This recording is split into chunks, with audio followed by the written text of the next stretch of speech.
జ్ఞానానందమయం దేవం నిర్మలస్ఫటికాకృతిం ఆధారం సర్వవిద్యానాం హయగ్రీవముపాస్మహే.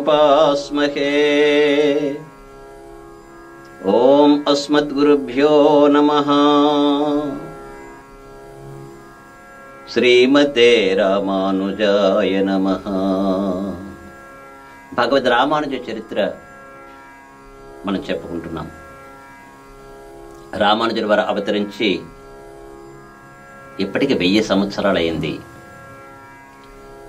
మొట్టమొదటి విప్లవవాది, సమరసతావాది, యూనిటీ, అందరం ఒక్కటే, భగవంతుని దృష్టిలో అందరూ కూడా సమానమే, అందరం భగవంతుడికి చెందిన వాళ్ళమే అని మొట్టమొదటిగా నినదించినటువంటి ఆచార్యులు భగవద్ రామానుజుల వారు. వారి యొక్క అవతారం ఒక విశేషమైనటువంటిది. వారి యొక్క చరిత్రను గురించి మనం కొన్ని ముఖ్యమైనటువంటి ఘట్టాలని అంతా మనం చెప్పలేకపోవచ్చు, ఏదో కొంత అందించడానికి ప్రయత్నం చేస్తున్నాం. భగవద్ రామానుజుల వారు కంచి వరదరాజస్వామి దేవాలయంలో నిత్య కైంకర్యపరులుగా ఉంటున్నారు. తిరుక్కచ్చి నంబి గారి ఆధ్వర్యంలో. తిరుక్కచ్చి నంబి గారిని ఒకసారి అడిగారు ఆయన, స్వామి నాకు మోక్షం ఉన్నదా అని. నేను పెరుమాళ్ళని అడిగి కనుక్కుంటానన్నారు. పెరుమాళ్ళని అడిగి కనుక్కొని చెప్పారు, రామానుజ ఉభయ విభూతి నాయకుడివి నీవి. నిన్ను ఆశ్రయించినటువంటి వారికి ఈ లోకంలోనూ పరలోకంలో కూడా సుఖాలు సమృద్ధిగా లభిస్తాయి, శుభాలే కలుగుతాయి. మోక్షం ఇవ్వాలని నువ్వివ్వాలి. నీ సంబంధీకులకే మోక్షాన్ని అనుగ్రహిస్తాడు పరమాత్మ. మోక్షం అంటే పరమాత్మ శ్రీమన్నారాయణుని యొక్క స్థానం.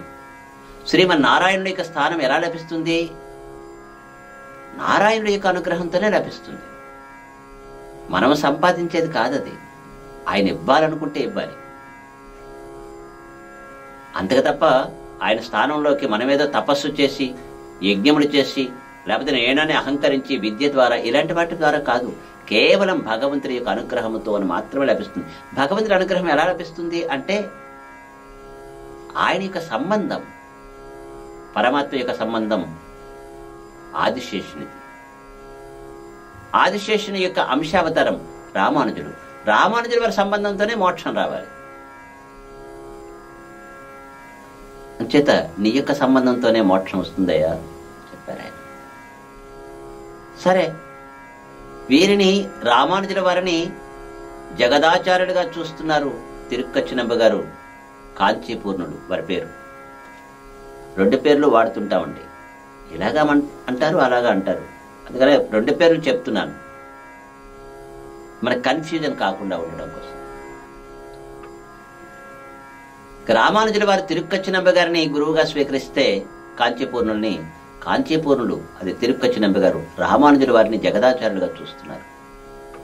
రామానుజుల వారికి కాంచీపూర్ణులు అంటే చాలా భక్తి, చాలా ప్రపత్తి. మా ఆచార్యులు వీరు అనుకుంటుండేవారు.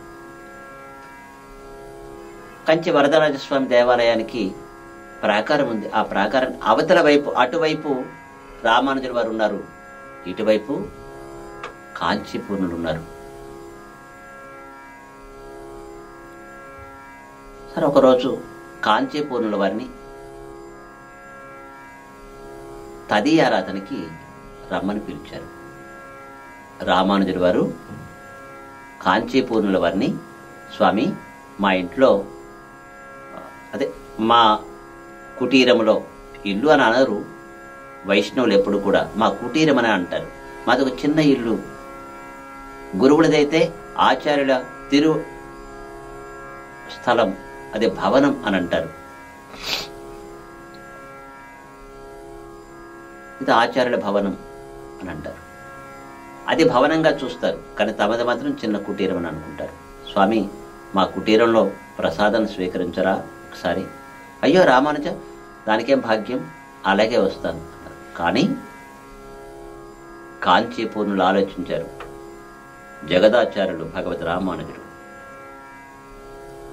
వీరు అక్కడికి వెళ్ళి నేను స్వీకరిస్తే, నేను భోజనం చేసిన తర్వాత నా ప్రసాదంగా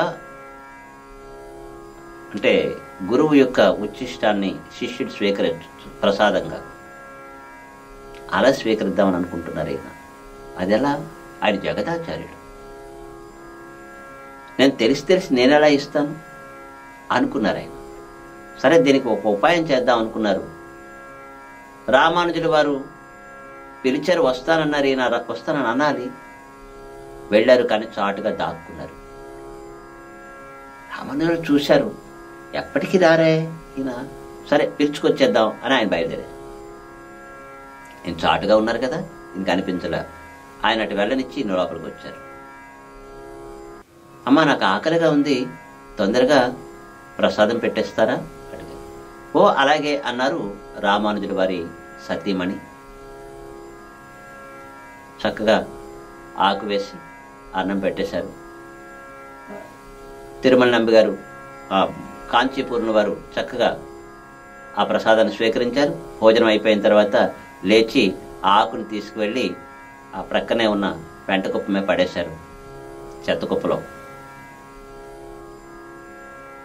రామానుజుల వారి భార్య ఏమాత్రము అడ్డు చెప్పలా.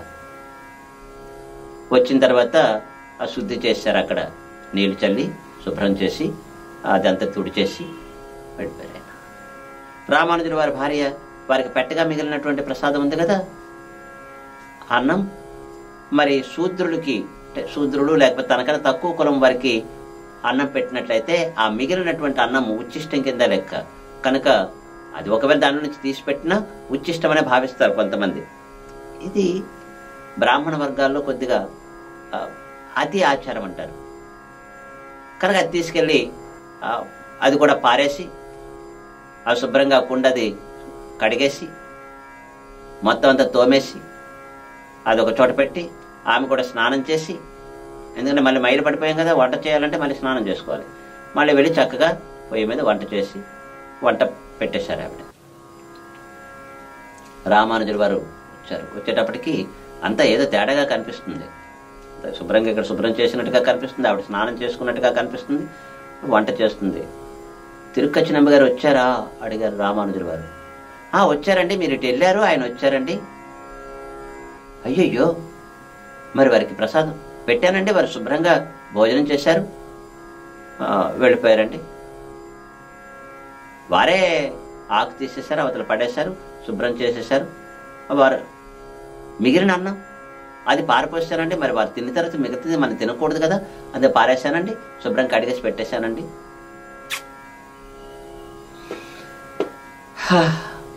రామచంద్ర, గురువు గారు భోజనం చేసిన తర్వాత వారి ఉచ్చిష్ట ప్రసాదాన్ని తీసుకుందాం అనుకున్నానే, వారు తినగా మిగిలినటువంటి ఆ పదార్థం వాడు కుండ కూడా లేకుండా చేసింది ఈ మహానుభావురాలు. అలా ఎందుకు చేసి, ఆయన తక్కువ కులం వాడు కదండి, మనం ఎక్కువ కులం వాళ్ళం కదా. రామానుజుల వారి భార్యకి కొద్దిగా ఈ అహంకారం ఎక్కువ ఉండేది. సంపన్నులైనటువంటి బ్రాహ్మణ వర్గం నుంచి వచ్చారు. ఎక్కడో ఉంటారండి భగవద్ రామానుజుల వారి లాంటి వాళ్ళు మహానుభావులు. వైష్ణవుల్లో ఇప్పటికీ కొంతమంది అలాంటి వాళ్ళు ఉన్నారు. అయితే ఈరోజు ఎక్కువ మంది ఇలాంటి వాళ్ళు ఉన్నారు. వైష్ణవుల్లో ఎక్కువ మంది ఉదారులే ఉంటారు, ఎక్కడో ఒకరు ఇద్దరు తప్ప. కొద్ది అహంకారం ఎవరైనా కొద్దిగా పెరుగుతుంటే వాళ్ళని కించపరచడం, వారు మాకన్నా తక్కువ వారు అనుకోవడం అన్నీ ఎక్కడో ఒకటి అరా ఎక్కువగా మనకు కనిపించదు. అంటే అన్ని వర్గాల్ని చూసినటువంటి వాడిగా నా అనుభవం, ఇటు బ్రాహ్మణ వర్గంలోను ఇటు వైష్ణవ వర్గంలోను రెండిట్లో నేను చూసినప్పుడు ఎక్కువగా వైష్ణవుల్లో ఈ ఉదార స్వభావం ఎక్కువగా మనకు కనిపిస్తుంటుంది. బ్రాహ్మణులను ఉన్నారు చాలామంది ఉదారంగా ఎవరినైనా సరే ప్రేమగా చూసేటటువంటి వర్గం కూడా ఉన్నారు, అందరూ సమానమే అని. ఈరోజు వైష్ణవులు అప్పుడు ఇప్పుడు ఎప్పుడు ఉన్నారు. కానీ కొద్దిమంది భగవద్ రామానుజుల వారి యొక్క భార్య ఆ విధంగా చేసేటప్పటికి భగవద్ రామానుజుల వారి యొక్క మనస్సు కొద్దిగా అయ్యయ్యో ఎంత పని జరిగింది, బాధపడ్డారు ఆయన. భార్య మీద కోపం వచ్చింది. కానీ అంత మాత్రానే ఎలా చెప్పారు, నచ్చ చెప్పారు. ఆవిడ వినడానికి ప్రయత్నం చేయలేదు, వినడానికి ఇష్టపడలా. సహజంగా ప్రపంచమంతా మార్చొచ్చు కానీ ఒక్కరికి చెప్పలేమండి. అది ఎవరంటే భార్య. మనం చెప్పిన మాట వినని వాళ్ళు ఎవరైనా ఉంటే వారు ఒక్కరే ఒకరు, భార్య మాత్రమే. ఆవిడ చెప్పినట్టుగా మనం వినాల్సిందే, మనం చెప్పినట్టుగా వాళ్ళు వినరు అన్నట్టుగా ఉంటారు. అప్పుడు ఇప్పుడు కూడా కొంతమంది, అందరూ కాదు సుమండి, అందరిని అలాగ అనలేము, కొంతమంది అలా ఉంటారు అప్పట్లో. ఇప్పుడు ఎక్కువ మంది అలాగుంటారు. అంటే కలియుగం ప్రభావం కొంత అలా వస్తుంది కదండి. అప్పట్లో కొద్ది మంది ఉండేవారు అలాగా, ఇప్పట్లో ఎక్కువ మంది అలాగున్నారట. సరే, రామానుజుల వారు ఆలోచించారు. ఇంకొంతకాలం అయింది. తర్వాత ఒక వైష్ణవుడు తమ దగ్గర సేవకుడుగా ఉన్నారు, రామానుజుల వారి దగ్గర.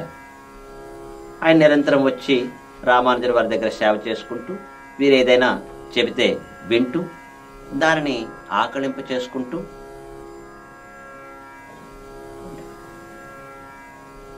అలాంటి శిష్యుడు ఆయన ఊర్లోనే ఉంటున్నారు, రోజు వస్తున్నాడు, సేవ చేసుకుంటున్నాడు. ఒకరోజు ఆలస్యమైంది ఆయనకి. ఆయన వైష్ణవుడే. ఇంటికి వెళ్ళడానికి సమయం లేదు, ఇంటి దగ్గర కూడా ఎవరు లేరేమో ఆ మొహమాట పడుతూ అడిగారు ఆయన, స్వామి ఏదైనా ప్రసాదం పెడతారా? సరికి రామానుజుల వారు భార్యతో చెప్పారు, ఆయనకి ఏదైనా కాస్త పెట్టు, అన్నము ఆయన తింటారు, ఆయన ఊర్లోకి వెళ్ళడానికి చాలా ఆలస్యం అవుతుంది, అందుకని కొద్దిగా భోజనం పెడితే ఆకలి వేస్తుంది ఆయనకి అని పెట్టుకున్నారు. అయ్యో ఏం లేదండి మన ఇంట్లో అయిపోయింది అంటున్నాను. అయ్యో అలాగా. ఆయన కూడా పోనీ పర్వాలేదండి స్వామి, నేను వెళ్ళొస్తాను. తర్వాత రామానుజుల వారు లోపలికి వచ్చి అలా వెళ్ళేటప్పటికీ ఆ లోపల ఒక పాత్రలో అన్నం ఉన్నది.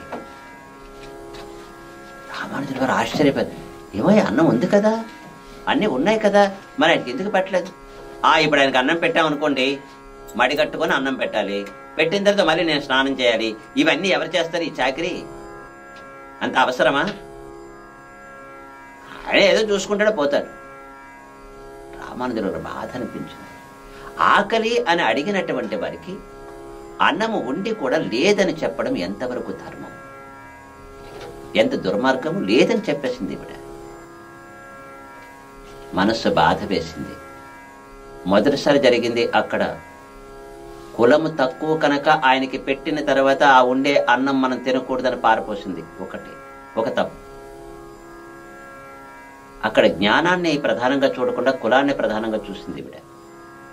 రెండవది, ఇక్కడ మడి కట్టుకోవాల్సి వస్తుందని ఉండి కూడా ఆకలి వేస్తున్నటువంటి ఒక ఆయనకు అన్నం పెట్టలేదు. రెండవ తప్పు. మనసు బాధ కలిగింది, కానీ ఏమనలా రామానుజుల వారు. జాగ్రత్తగా వినండి, మంచి వారికి కోపం రాకూడదు. కోపం వస్తే అది ఎలా ఉంటుందో చాలా తీవ్రంగా ఉంటుంది. వారు వెంటనే కేకలు వేయరు, గొడవ పెట్టుకోరు, సాత్వికంగానే ఉంటారు. సాత్వికంగా ఉన్నారు కదా అని మరింత మనం రెచ్చిపోతే ఆ తర్వాత జరగవలసిందేదో అనర్థం జరుగుతుంది. ఇలా కొంతకాలం గడిచిన తర్వాత భగవద్ రామానుజుల వారికి భగవద్ విషయాన్ని తెలుసుకోవాలని కోరిక కలిగింది. ఎవరి ద్వారా నేర్చుకోవాలి అంటే ప్రతిదానికి సలహా తిరుక్కచ్చి నంబిగారే కనుక తిరుక్కచ్చి నంబిగారిని అడిగారు, స్వామి భగవద్ విషయాన్ని తెలుసుకోవాలనుకుంటున్నాను, రహస్య గ్రంథాలను తెలుసుకోవాలనుకుంటున్నాను, ఎవరి ద్వారా తెలుసుకోవాలి? మీరు వరదరాజస్వామిని కనుక్కొని నాకు చెప్పండి. ఓ అలాగే అన్నారు. ఆ విధంగా ఆ మరునాడు చెప్తానన్నారు. ఏం చెప్పారు ఆ విషయాన్ని తర్వాత ఎపిసోడ్లో చెప్పుకుందాం. అంతవరకు సెలవు. జయ శ్రీమన్నారాయణ. శ్రీమతే రామానుజాయ నమః.